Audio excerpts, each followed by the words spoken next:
Sinbad raconte son 7e voyage à ses invités. Même si Sinbad avait décidé de ne plus repartir, le calife le fit venir au palais pour accomplir un 7e voyage. Il lui amenait une lettre de remerciement au roi Serendib et lui faire livrer un lit complet de drap d'or estimé 1000 sequins, 50 robes d'une grande étoffe, 100 autres de toile blanche, la plus fine du Caire, de Suez, de Cufa et d'Alexandrie. Un autre lit cramoisi, un vase d'agate plus large que profond et une riche table. En récompense, le roi Serendib lui donna une bourse de 1000 sequins.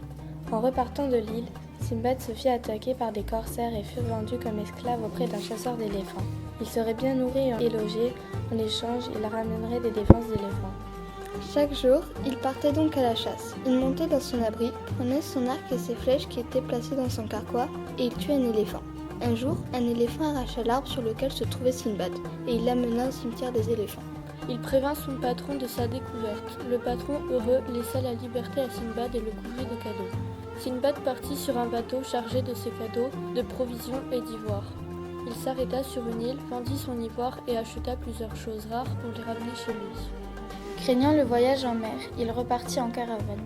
Le voyage fut douloureux, Sinbad en souffrit, mais enfin rentré à Bagdad, il alla voir le calife qui fit écrire son histoire en lettres d'or et lui offrit des présents. Ce fut son dernier voyage.